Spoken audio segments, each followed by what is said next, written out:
오늘 이 본문은 이 빌립보 교회가 어떻게 세워졌는지에 대해서 설명을 하고 있습니다. 여러분들 빌립보 교회, 빌립보서 이런 말씀들을 우리가 잘 알고 있죠. 이 빌립보 교회의 특징을 한마디로 이야기를 하라고 하면 유럽에 세워진 첫 번째 교회입니다. 예루살렘 교회, 안디옥 교회, 갈라디아 교회는 이 아시아 지역에 있는 교회였던 반면에 이 빌립보 지역은 유럽에 세워진, 저기 빌립보 보이죠?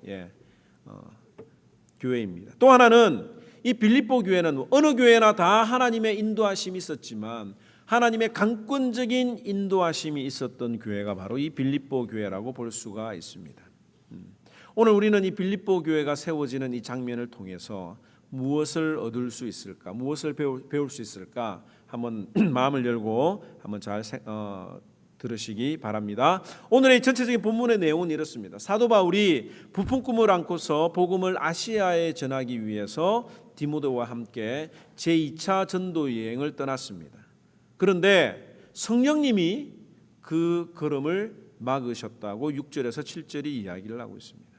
성령이 아시아에서 말씀을 전하지 못하게 하시거늘 그들이 부르기아와 갈라디아 땅으로 다녀가 무시아 앞에 이르러 비두니아로 가고자 애쓰되 예수의 영이 허락하지 아니하시는지라.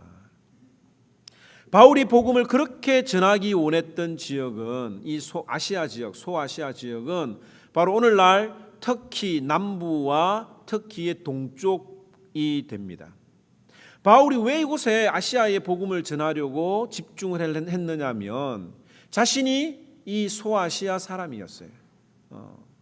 뿐만 아니라 당시 그 소아시아 지역만 해도 로마 제국의 영토가 광대했기 때문에 이 소아시아에만 복음을 전해도 사도 바울은 충분했다고 생각을 했습니다. 그런데 하나님께서는 이 사도 바울에게 아시아에서 터키 지역에서 복음을 전하지 못하게 하셨고 심지어 허락하지도 않으셨다고 이야기를 하고 있습니다. 아니, 사도 바울이 사업을 하러 가는 것도 아니고 복음을 전하러 가는데, 하나님의 일을 하려고 가는데 다른 사람도 아닌 하나님이 막으셨다라고 하는 부분에 대해서 우리가 질문을 가질 수도 있습니다. 어떻게 이 문제를 생각을 해야 되느냐? 분명히 하나님의 뜻이라고 생각을 하고 사역을 하는데도 불구하고 일이 막힐 때가 있습니다. 목장의 리더로 정말 이게 하나님이 기뻐하시는 일이다라고 생각을 하고 했는데 자꾸 하나님이 우리의 마음을 막으시는 그런 경우들이 있어요.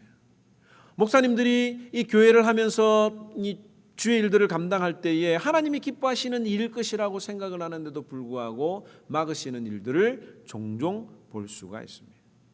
더 나아가서 우리 개인의 삶에서도 내 생각대로 하나님을 기쁘시게 해드리고 싶은데 내 생각대로 풀리지 않을 때가 종종 있습니다. 우리가 이럴 때는 어떻게 해야 되는가? 그 해답을 이 빌립보 교회가 세워지는 그 과정을 통해서 은혜를 받기를 원합니다. 첫째는 뭐냐면 하나님의 생각은 사람의 생각과 다르다는 것을 인정해야 합니다. 우리는 자주 잊어버려요. 하나님은 무한하고 우리 인간은 유한하다라고 하는 사실을 자주 잊어버립니다. 마치 어린아이가 모래사장에, 바닷가에 있는 모래사장에 앉아서 이 작은 양동이를 가지고 자꾸 바닷물을 퍼내는 거하고 똑같은 거예요. 지나가는 사람이 왜 자꾸 너는 그 바닷물을 이 모래사장에다 뿌리니? 라고 이야기를 하니까 자기는 이 바다를 다 퍼내고 싶다라고 하는 그 이야기를 했다고도 합니다. 이 유한한 인간이, 제한된 인간이 무한하신 하나님을 담으려고 하는 것이 바로 이 어린아이와 같은 마음인 거예요.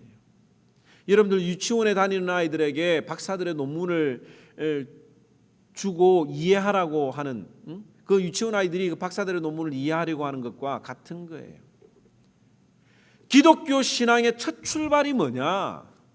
무한하신 하나님과 유한한 인간의 실존을 인정하는 것에서부터 신앙이라고 하는 것이 시작이 됩니다. 다른 말로 성령 충만이라고 하는 게 뭡니까? 내 생각은 버리고 하나님의 생각으로 내 마음에 채우고 순종하는, 이것이 바로 성령 충만이요 이것이 신앙의 기본입니다. 그런데 우리 인간이 얼마나 교만한지 하나님을 이기려고 해요. 하나님이 내 뜻대로 안 움직이면 화가 납니다. 때로는 내가 하나님 앞에 정말 선한 뜻을 세우고 그 일을 추진했는데 그 일이 내 마음대로 내 뜻대로 잘 이루어지지 않으면 하나님 앞에서 절망하고 좌절하기도 하고 심지어 하나님을 떠나는 그런 경우들도 있습니다. 여러분들 우리가 지금 창세기를 읽고 있는데 창세기 32장에 보면 이 야곱이 얼마나 교만했는지 하나님과 씨름해서 이기려고 했습니다. 세상의 모든 것들을 다 붙든 채로 하나님을 이기려고 했는데 하나님께서 그 환도표를 쳤을 때야 이 야곱이 비로소 자신이 누구이며 하나님이 누구인지를 깨닫게 되고 굴복할 수가 있었던 거예요. 성령의 인도하심을 받던 바울도 유럽에 전도하기를 원하시는 하나님의 생각을 읽을 수가 없었습니다. 몰랐었어요. 그래서 7절에 보면 무시아 앞에 이르러 비두니아로 가고자 뭐라고 이야기를 했습니까? 애쓰되라고 이야기를 하는 거예요. 하나님이 자꾸 막으시는데도 이 사도 바울은 아시아로 나아가려고 노력을 했습니다. 왜 하나님이 이 걸음을 막으시는지 알지 못했기 때문에 자기 열심으로 그 길을 자꾸 뚫어보려고 애를 썼다라고 성경은 이야기를 하고 있어요. 그런데 하나님의 계획은 복음이 아시아보다는 유럽으로 먼저 전해지기를 원하셨습니다. 그래서 바울의 걸음을 막으셨고 방향을 틀어서 서쪽 방향인 드로아로 가게 하셨습니다. 이 드로아가 어느 지역이냐면 여러분들 트로이 목마 아시죠? 그 트로이 목마가 있는 지역이 도시가 바로 이 드로아라고 합니다. 이 항구 도시인데 이 항구 도시에서 사도 바울이 환상을 보게 되는 거예요. 9절에서 10절에 보면 밤에 환상이 바울에게 보이니 마게도냐 사람 하나가 서서 그에게 청하여 이르되 마게도냐로 건너와서 우리를 도우라 하거늘 바울이 그 환상을 보았을 때 우리가 곧 마게도냐로 떠나기를 힘쓰니 이는 하나님이 저 사람들에게 복음을 전하라고 우리를 부르신 줄로 인정함이로라. 바울은 하나님이 보여주신 그 환상을 보고서야 마게도냐 지역, 즉 유럽에 복음을 전하는 것이 하나님의 뜻임을 어떻게 했다고요? 인정했다라고 이야기를 하고 있습니다. 여러분들 가운데 사도 바울이 환상을 보니까 그렇지요. 하나님이 지금 나에게 환상을 보여주시면 나도 분명히 충분히 하나님을 따를 수 있습니다 라고 여러분들이 생각할는지 모르겠습니다. 근데 사실 그런가요? 환상보다는 오늘 우리에게 주어진 하나님의 말씀이 더 분명하게 하나님의 뜻을 우리에게 보여주고 있습니다. 사도 바울은 이 하나님의 종말에 관한 어떤 전체적인 내용이나 이런 부분들을 다 알지 못했어요. 그런데 우리는 완성된 신구약 66권을 통해서 하나님의 모든 뜻을 우리가 다 알 수가 있습니다. 성경에 다 나와 있어요. 설교를 통해서도 여러분들이 하나님의 음성을 분명히 들을 수 있고 성경을 읽을 때에도 하나님이 여러분들에게 말씀을 해 주십니다. 바울은 하나님이 보여주실 때까지 모르고 있었지만 우리는 지금 당장 성경을 펼쳐서 보면 하나님의 뜻을 다 알 수가 있는 거예요. 그런데 우리가 매일마다 성경을 읽습니까? 안 읽잖아요.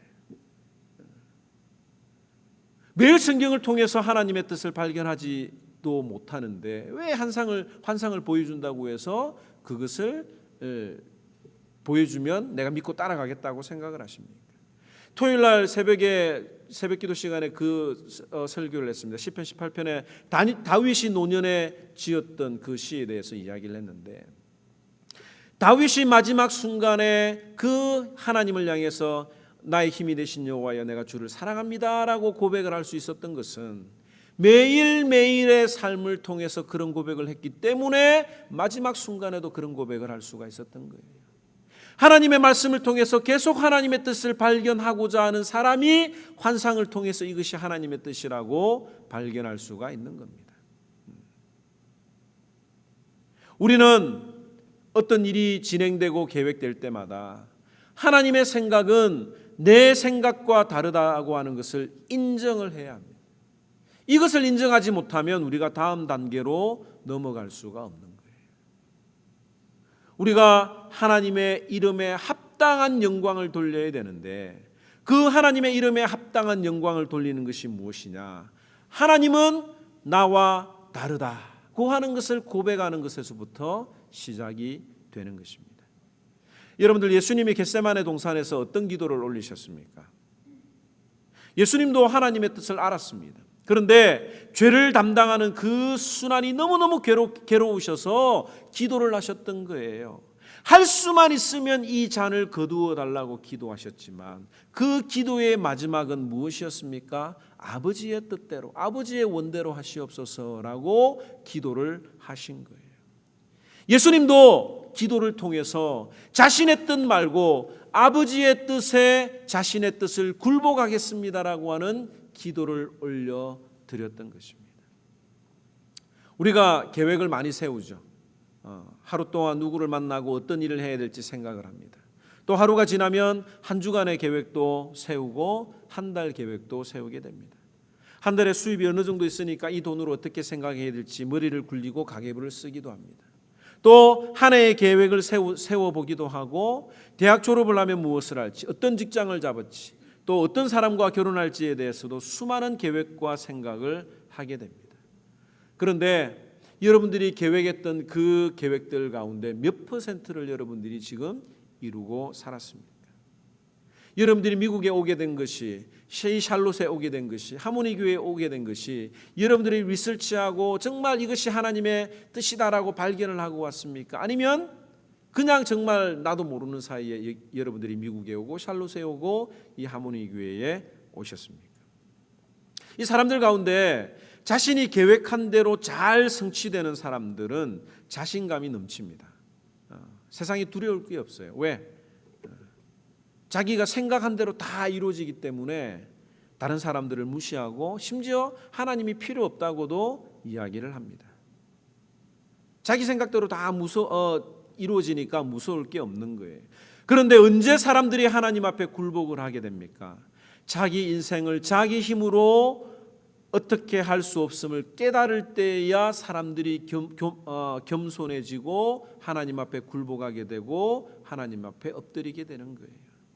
자기 힘으로 건강을 유지할 수 없을 때, 자기 힘으로 사업을 지탱할 수 없을 때, 가정과 자녀를 자기 힘으로 어떻게 할 수 없을 때 그제서야 사람들은 하나님을 찾고 기도하게 됩니다. 이번에 중등부 캠프 둘째 날에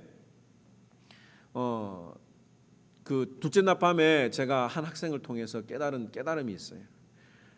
이 녀석이 그 침낭 지퍼를 올리는데 45분 동안 이 지퍼를 막 하는 거예요. 이래도 해보고 저래도 해보고 한 번도 안 해봤으니까 힘들었겠죠. 그래서 제가 옆에서 이제 다른 애들은 자려고 이제 그 베드에 들어가 있고 이 녀석이 자꾸 하는데 제가 플래시로 더 밝게, 불이 있었지만 더 밝게 보라고 플래시를 비추어 주었습니다. 남들은 아유 목사님 그 45분이나 되는 걸 왜 그 안 도와주셨습니까? 다른 애들도 막 가가지고 도와주려고 하는 거예요. 제가 스탑 시켰어요. 그래서 어떻게 하나 보자고 제가 옆에서 시켜봤는데 45분이 걸렸는데 왜 제가 안 도와줬겠습니까? 왜 안 도와줬을까요? 도와달라는 말을 안 하는 거예요. 도와달라는 이야기를 안 하는 거예요. 제가 그 모습을 보면서 제가 하나님 앞에 엄청난 깨달음을 가졌습니다. 하나님은 우리를 도와주기를 정말 원하시는데 기도로 도와달라고 하면 도와줄 준비가 되어 있는데 내가 끝까지 그 문제를 나 혼자 그 문제를 가지고 씨름하고 있구나. 그런 깨달음을 또 받게 되었습니다. 그 지프 잠그는 게 뭐가 힘들다고 손도 찝혀가면서 애를 쓰는데 결국에는 45분 만에 그 친구가 해내더라고요. 그러면서 아마 모르긴 몰라도 뿌듯한 어떤 그런 마음이 있었을는지도 모르겠습니다. 근데 그 모습을 보면서 저 이 45분 만에 끝냈던 이 지퍼를 잠그는 이것이 내일 아침이면 저 침낭이 발밑에서 막 뒹굴러 다니고 막 할 그런 어떤 침낭에 왜 에너지를 소비를 하는가? 우리의 삶도 마찬가지예요. 내일이면 발바닥에서 뒹굴거릴 그런 일들로 우리가 에너지를 소비하는 일들이 얼마나 많이 있는가라고 하는 것을 다시 한 번 더 깨닫게 되었습니다. 우리가 하나님의 생각에 우리 자꾸 우리의 뜻을 맞추어 가야 되는 거예요. 하나님은 보시기에 전혀 중요하지 않은 일들을 우리가 붙들고 붙잡고 내가 그것을 해결하려고 몸부림치는 경우들이 얼마나 우리 인생을 살아가면서 많이 있습니까? 자꾸 우리가 말씀을 통해서 기도를 통해서 내 생각이 하나님의 생각과 맞는지 아닌지를 날마다 점검하고 체크를 해봐야 하는 것입니다. 둘째는 뭐냐면 하나님의 인도하심 앞에 순종을 해야 됩니다. 하나님이 그렇게 바울의 아시아 전도를 막으셨습니다. 그런데 이 바울이 하나님의 그 걸음을 깨닫고 인정하자마자 놀라운 일이 생겼어요. 그곳에서 하나님이 모든 일들을 평탄하게 일들을 진행시키십니다. 첫 번째는 뭐냐면 동력자 누가를 만나게 해주세요. 여러 가지 이 해석이 있지만 사도 바울이 아시아에서 복음을 전할 수 없었던 이유가 무엇이었을까? 아마 건강 때문이었을 것이다 라고 생각을 하는 학자들이 있습니다. 저도 그 견해에 많이 동의를 합니다. 왜냐하면 바울은 어떤 이유에서도 복음 전하는 일을 두려워하지 않았습니다. 목숨의 위협을 당해도 이 사도 바울은 복음 전하는 것을 두려워하지 않았습니다. 그런데 이 몸이 아프면 어쩔 수가 없잖아요. 말을 하고 싶어도 목이 잠기면 복음을 전할 수가 없지 않습니까? 여러분들 기억하실는지 모르지만 사도 바울이 1차 전도 여행을 갔을 때 버가에서 풍토병을 앓아서 그 지역에서 복음을 전하지 못하고 비시디아 안디옥으로 바로 고산지대로 올라갔던 이야기를 여러분들이 기억하실는지 모르겠습니다. 아무리 복음을 전하고 싶어도 몸이 아프면 전할 수가 없는 거예요. 그런데 이 드로아에서 누구를 만나느냐? 의사였던 누가를 만나게 됩니다. 지금까지 사도행전에는 보면 우리라고 하는 단어가 없었어요. 그런데 이 16장에서부터 우리라고 하는 단어가 나오기 시작합니다. 여러분들 사도행전의 저자가 누굽니까? 사도행전의 저자가 바로 누가예요. 그러니까 누가가 그전에는 사도 바울의 이야기를 들어서 다 기록을 했지만 이때부터는 이 사도 바울과 직접 동행을 하면서 모든 글들을 기록을 했던 것입니다. 이것을 볼 때 하나님께서는 유럽 전도 여행을 위해서 동력자였던 의사 누가를 준비시켜 주신 거예요. 또 하나는 이 드로아에서 네아폴리로 가는 길이 이틀밖에 걸리지 않았다는 점입니다. 사도행전 20장 6절에 보면 우리가 다음에 살펴보겠지만 빌립보에서 배로 떠나 드로아에 도착을 하는데 5일이 걸렸습니다. 그런데 이 복음을 전하러 가는 바울의 뱃길이 이틀밖에 걸리지 않았다고 오늘 본문은 이야기를 하고 있어요. 하나님께서 복음 전하는 하나님의 뜻을 깨닫고 하나님의 뜻을 인정하니까 하나님께서 그 뱃길까지도 빨리 열어주셔서 이틀 만에 그 길을 가게 하신 것입니다. 뿐만 아니라 이 빌립보에서 누구를 만났느냐? 하나님께서 자주장사 루디아를 준비시켜 주셔서 빌립보 교회를 시작하게 하셨습니다. 14절에 두아디라 시에 있는 자색옷감 장사로서 하나님을 섬기는 루디아라 하는 한 여자가 말을 듣고 있을 때 주께서 그 마음을 열어 바울의 말을 따르게 하신지라. 이 루디아의 마음을 누가 열어주셨습니까? 바울이 전도를 잘해서 그런 게 아니에요. 하나님께서 루디아의 마음을 열어서 바울의 말을 따르게 하셨다라고 하는 사실입니다.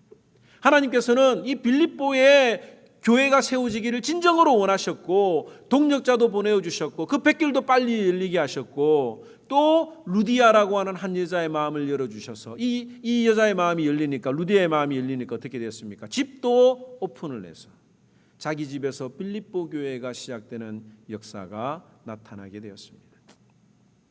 우리가 하나님의 뜻을 어떻게 알 수 있느냐? 다른 어떤 방법들이 있겠지만 그 중에 하나가 뭐냐면 생각했던 것보다 하나님의 일이 빨리 진행되는 것을 느낄 수가 있는 거예요. 내가 하나님의 뜻이 무엇인지 알지 못할 때는 참 시간이 걸리고 딜레이가 되는 것처럼 느껴지지만 하나님의 뜻을 발견하고 인정을 하면 그때서는 하나님이 일사천리로 모든 일들을 진행하게 하십니다. 제가 이 말씀을 준비하면서 참 하모니 교회가 빌립보 교회의 모습을 참 많이 닮았구나, 정말 하나님이 나에게 은혜를 주셨구나라고 하는 것을 다시 한 번 더 깨닫게 되었습니다. 잘 알고 있는 내용이지만 다시 한 번 더 나누면, 제가 2012년도에 한 지역교회에 청빙을 받아서 그 교회를 가는 것이 하나님의 뜻인 줄 알았습니다. 그래서 밤새도록 기도하고 제 인생의 모든 것을 걸 만큼 뜨겁게 간구하고 기도를 했습니다. 목사가 교회 사례비도 받지 않고 가겠다고 하는 건 하나님이 무조건 기뻐하시는 일이라고 생각을 했던 거예요. 이건 정말 하나님이 기뻐하시는 일이다라고 하는 생각을 했고 조금의 의심도 하지 않았는데 하나님의 대답은 노였습니다. 그 하나님이 노라고 이야기를 하셨을 때 제 마음이 어땠을까요? 목사인 나도 수치스러웠고 창피했고 하나님이 정말 내게 목회를 허락하지 않으시는가라고 생각까지도 했습니다. 얼마나 낙심이 되었든지 될 대로 되라 이거죠. 그래서 기대가 크면 실망도 크는 법, 누구든지 나에게 전화를 먼저 하면 그 기가 하나님의 뜻으로 알고 가겠습니다 라고 생각을 했습니다. 부목사로 오라고 그러든지 시골로 가라고 그러든지 선교지로 가라고 그러든지 여러 어떤 길을 열어놓고 그래도 하나님 앞에 기도하면서 그래도 하나님이 준비하신 길이 있겠지라고 인정을 하고 고백을 하는 순간 하나님께서 28일이 지난 후에 1월 28일 날 한 사람에게 연락을 받게 하셨습니다. 그 전화의 내용은 응급실에 자기 남편이 있는데 좀 도와달라고 하는 전화였어요. 그때까지만 해도 저는 하나님의 뜻이 무엇인지 몰랐습니다. 그런데 하나님께서는 그 환자를 통해서 제 마음속에 영혼 사랑하는 것이 무엇인지, 한 영혼이 얼마나 귀한 것인지 또 깨닫게 하시고 훈련을 시켜주시고 그 아이들을 우리 집으로 보내주셨습니다. 또 다른 아이들도 하나님께서 우리 집으로 그냥 보내주셨어요. 교회를 했던 게 아니에요. 교회 이름도 없었습니다. 그래서 집에 아이들이 모이고 사람들이 한 10명 이렇게 넘어가니까 모이는 장소가 좁아서 하나님 앞에 제가 이런 기도를 했습니다. 하나님, 교회 장소 주시면 제가 개척하겠습니다. 단 주일 오전에 예배드리게 해주세요. 배짱이죠. 무슨 배짱이 있었는지 모르겠습니다. 그리고 그렇다고 제가 막 교회를 막 찾아다니거나 그런 것도 아니에요. 한 사람에게 제가 기도 부탁을 했는데 하나님께서는 한 달이 채 지나지 않아서 이 마운트 하모니 교회의 이 장소를 제게 허락해 주셨습니다. 저는 이렇게 교회가 시작될 줄을 꿈에도 몰랐습니다. 하나님의 생각은 내 생각과 달라서 전혀 다른 방법으로 하모니 교회를 시작하게 하셨고 준비시키셨고 사람들을 보내어 주셨습니다. 참 이 빌립보 교회를 준비시켜 주셨던 것처럼 하나님께서도 제가 가고자 하는 그 길을 막으시고 하나님이 예비하신 곳에서 이 하모니 교회를 시작하게 하셨습니다.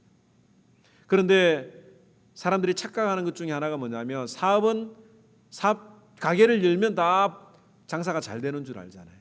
목사도 마찬가지예요. 교회 시작하면 부흥이 될 줄 알았습니다. 그런데 저에게 그동안에 제가 믿음이 없었고 열매가 거의 없었습니다.